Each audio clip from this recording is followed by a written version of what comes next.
28 फरवरी 2026 को इसराइल और यूएस ने अपने इतिहास का ईरान में आज दिन तक का सबसे बड़ा मिलिट्री ऑपरेशन किया। ऑपरेशन के पहले ही दिन यूएस ने इसराइल के साथ मिलकर ईरान के 40 से ज्यादा सीनियर गवर्निंग ऑफिशियल्स को मार दिया। मारे गए लोगों में सबसे बड़ा नाम था अली खामेनेई का। खामेनेई सिर्फ ईरान के ही सुप्रीम लीडर नहीं थे बल्कि मुस्लिम शिया वर्ल्ड के भी सुप्रीम लीडर माने जाते थे। यही वजह है कि भारत और पाकिस्तान जैसे देशों में भी ऑपरेशन एपिक फ्यूरी के खिलाफ प्रोटेस्ट देखने को मिले।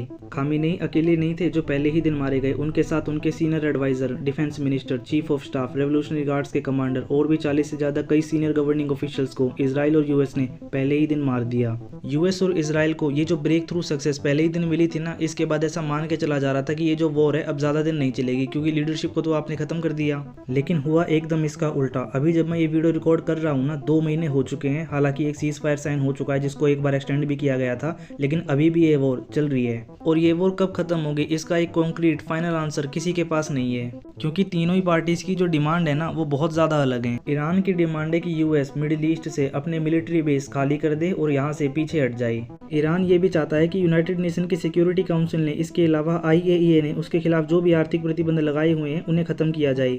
इसके अलावा यूएस ने हम पे जो आर्थिक प्रतिबंध लगाए हुए हैं वो भी खत्म किए जाएं। इसके अलावा यूएस ने हमारे जो एसेट्स फ्रीज किए हुए हैं उन्हें रिलीज किया जाए। ये जो डिमांड ईरान की है ना, इसमें से सिर्फ ये डिमांड छोड़कर कि एक बार को यूएसए अपने मिलिट्री बेस मिडिल ईस्ट से खाली कर दे, इस डिमांड को छोड़कर बाकी जो डिमांड है उनको शायद से पूरा भी किया जा सकता है। लेकिन ईरान की कुछ कंट्रोवर्शियल डिमांड भी हैं। ईरान की ये डिमांड है कि पश्चिमी देशों को स्ट्रेट ऑफ हॉर्मुज पर हमारा कंट्रोल मानना होगा। अब यहाँ से चाहे कोई भी ऑयल कंटेनर पास हो या फिर गैस की शिपमेंट पास हो, उससे अब हम चार्ज वसूल करेंगे और एक बार को हम उसे ओमान के साथ शेयर करने को भी तैयार हैं। ईरान की दूसरी कंट्रोवर्शियल डिमांड है कि हम अपने यूरेनियम को एनरिच करना आगे भी जारी रखेंगे। और ये जो डिमांड है ना काफी ज्यादा कंट्रोवर्शियल है। एक बार को अभी जब पीस टॉक्स चल रही थी ना, तब न्यूयॉर्क टाइम्स ने ये रिपोर्ट किया था कि ईरान जो है वो तैयार हो गया था 5 साल के लिए अपने यूरेनियम एनरिचमेंट के प्रोग्राम को रोकने के लिए, लेकिन यूएस चाहता था कि ईरान 20 साल के लिए इसे रोक दे। यही नहीं, ईरान ये भी चाहता है कि जो भी डील हो उसको यूनाइटेड नेशन की सिक्योरिटी काउंसिल से रेटिफिकेशन मिले ताकि कल को ईरान पर इसराइल और यूएस दोबारा से हमला ना कर दें। ये तो मैंने आपको ईरान की डिमांड बताई, अब मैं आपको यूएस की डिमांड बताता हूँ। देखिए, यूएस की जो डिमांड है ना वो क्लियर नहीं है शुरू से ही। कभी तो यूएस ये बोल रहा था कि ईरान का बैलिस्टिक मिसाइल प्रोग्राम हमारे लिए एक खतरा आएगा, कभी ये बोल रहा था यूएसए कि अब हम ईरान को एक न्यूक्लियर बॉम्ब नहीं बनाने देंगे, कभी ये बोल रहे थे कि हमें रिजीम चेंज करनी है, फिर बोलने लगे कि हमें स्ट्रेट ऑफ हॉर्मुज को खुलवाना है, कभी ये बोलने लगे कि वहाँ पे जिस तरीके से जनवरी में जो प्रोटेस्ट हुए थे जिन्हें दबाया गया था ब्रूटैलिटी से, हमें उसका बदला लेना है।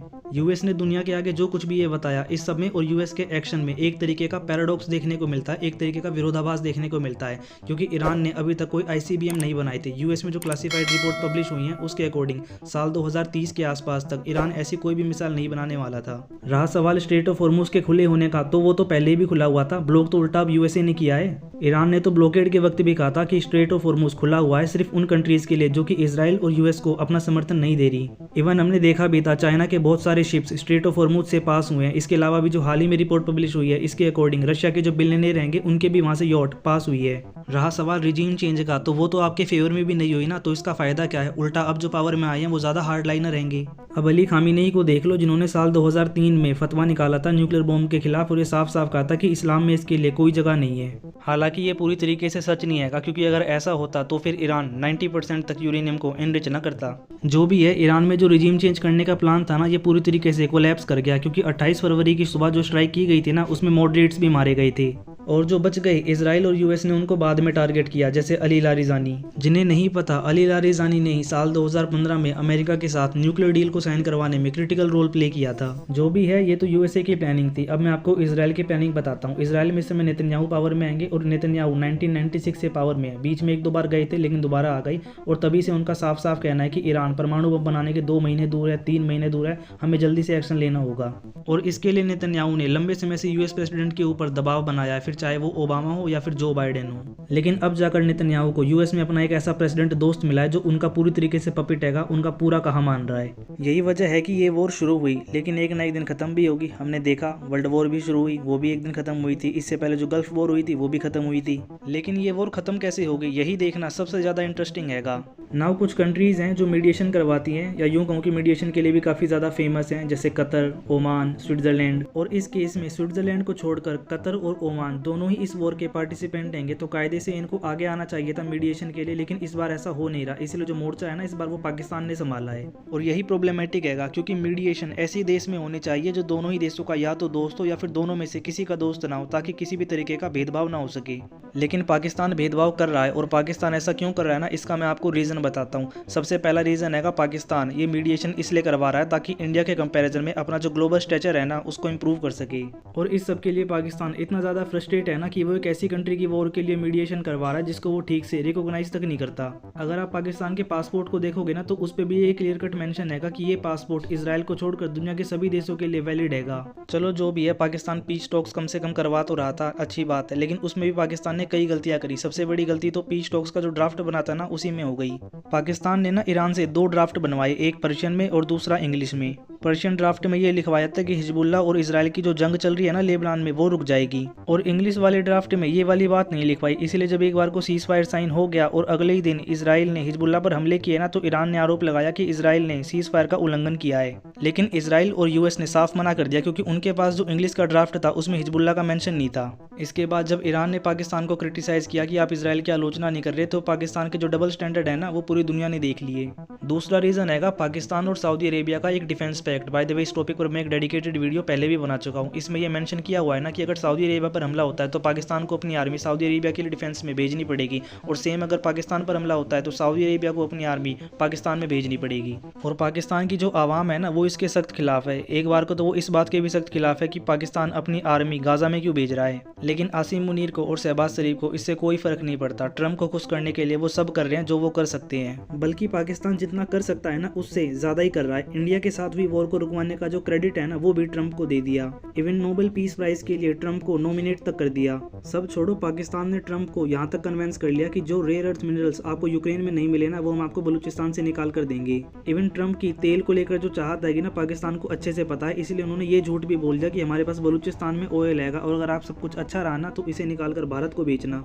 इतना सब कुछ काफी नहीं था। इसके बाद ट्रंप को खुश करने के लिए शहबाज शरीफ ने और आसिम मुनीर ने गाजा में अपनी आर्मी भेजने के लिए हामी तक भर दी थी। इसके अलावा भी पाकिस्तान जो ट्रंप की फैमिली की जो क्रिप्टो करेंसी है उसमें काफी ज्यादा इन्वेस्टमेंट कर रहा है। ये जो अपीजमेंट की पॉलिटिक्स पाकिस्तान कर रहा है ना, इसमें कोई शक नहीं है कि पाकिस्तान को इसका बहुत फायदा मिल रहा है, लेकिन ये हमेशा नहीं रहने वाली, इसकी एंडिंग भी आएगी। और मैं आपको लिख के देता हूँ, इसकी एंडिंग तब आएगी जब पाकिस्तान के ऊपर ट्रंप दबाव बनाएंगे कि अब आप इजराइल को रिकॉग्नाइज कर लो। जो भी है, ये पाकिस्तान की फॉरेन पॉलिसी है। इस सब में इंडिया कहाँ स्टैंड करता है? देखिए, इंडिया की जो फॉरेन पॉलिसी है ना, अभी वो बहुत ही ज्यादा डिफेंसिव है, बहुत ही ज्यादा अपीजमेंट वाली है, खासकर ट्रंप को लेकर। इवन इंडियन पीएम ने ट्रंप के फर्स्ट टेन्योर में उनके लिए इलेक्शन कैंपेन तक कर दिया था, जिसको लेकर उस समय बहुत ज्यादा क्रिटिसिज्म आया था, क्योंकि हम किसी देश के इलेक्शन में दखल दे रहे थे, और कल को अगर वो पार्टी हार जाती और दूसरी पार्टी पावर में आती, जैसा कि हुआ अभी जो बाइडेन जीत गए, तो इंडिया यूएस के रिश्ते खराब हो जाते। वो तो अच्छा है जो बाइडेन ने इसका बदला नहीं लिया। हाँ, बाइडेन के टाइम पे इंडिया में कश्मीर के इशू को लेकर, इवन माइनॉरिटी और ह्यूमन राइट्स के इशू को लेकर कई बार कमेंट किया गया था, लेकिन ऐसा ओबामा के टाइम पे भी होता था, जब इंडियन पीएम ने कभी भी किसी यूएस प्रेसिडेंट के लिए इलेक्शन में कैंपेन नहीं किया था।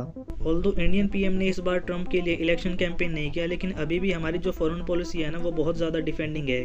ट्रंप ने इंडिया को डेड इकोनॉमी, हेल होल, ना जाने क्या क्या कहा, लेकिन हम रुके रहे। इवन हम पर टैरिफ तक लगाया और हमने रिटेलिएशन भी नहीं किया। लेकिन कई देश हैं जो ट्रंप के खिलाफ खड़े हो रहे हैं। एशिया में हमने चाइना को देखा, जिन्होंने ट्रंप के टैरिफ को काउंटर करने के लिए अपने टैरिफ लगा दिए, और इसके लिए बड़ी इकोनॉमी होना जरूरी नहीं है। साउथ अमेरिका में हमने ब्राजील को देखा, यूरोप में हमने स्पेन को देखा।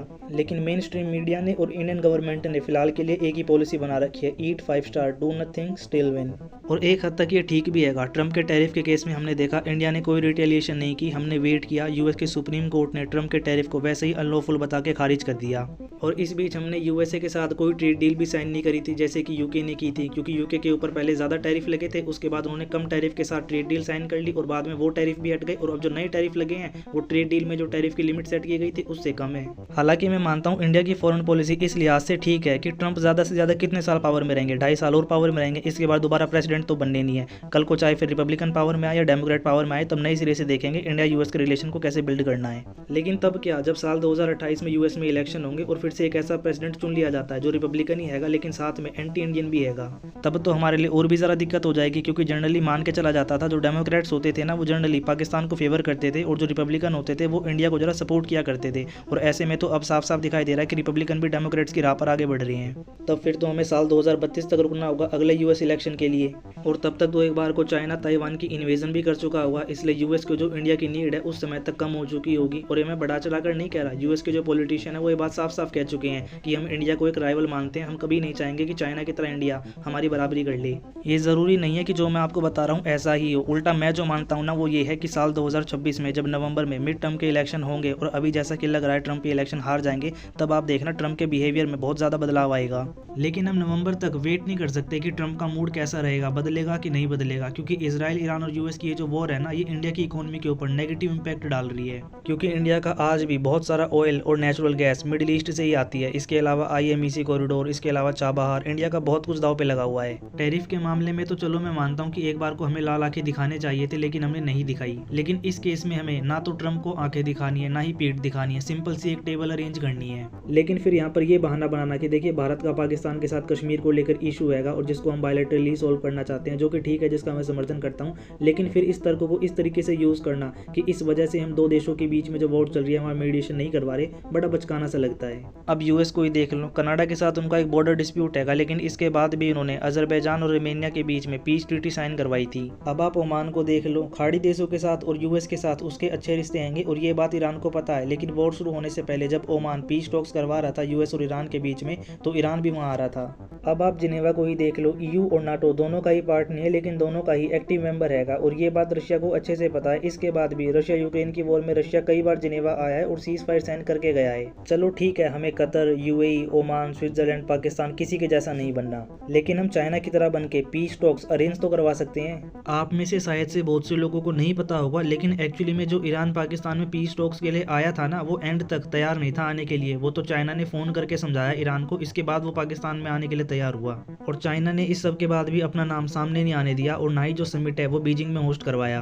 ठीक ऐसे ही इंडिया अगर नई दिल्ली में समिट होस्ट नहीं करवाना चाहता या नहीं कर सकता, जो भी वजह है, तो हम भी किसी तीसरे देश में मीटिंग होस्ट करवा सकते हैं। अब इंडिया ऐसा करेगा कि नहीं करेगा ये तो वक्त बताएगा, लेकिन फिलहाल के लिए ये दिखाई दे रहा है कि आगे आने वाली जो मीटिंग है ना, वो शायद से इस्लामाबाद में ही होगी, क्योंकि 4 मई को ईरान के ऑफिशियल्स ने कहा है कि हम इस्लामाबाद में बात करने के लिए तैयार हैं। पीस टॉक्स में काफी कुछ हो रहा है, अगर आपको उसको भी जानना है तो मुझे बताना, मैं उस पर भी एक डेडिकेटेड वीडियो बनाऊंगा। फिलहाल के लिए ये है इस वीडियो का end. See you in next one, till then have fun.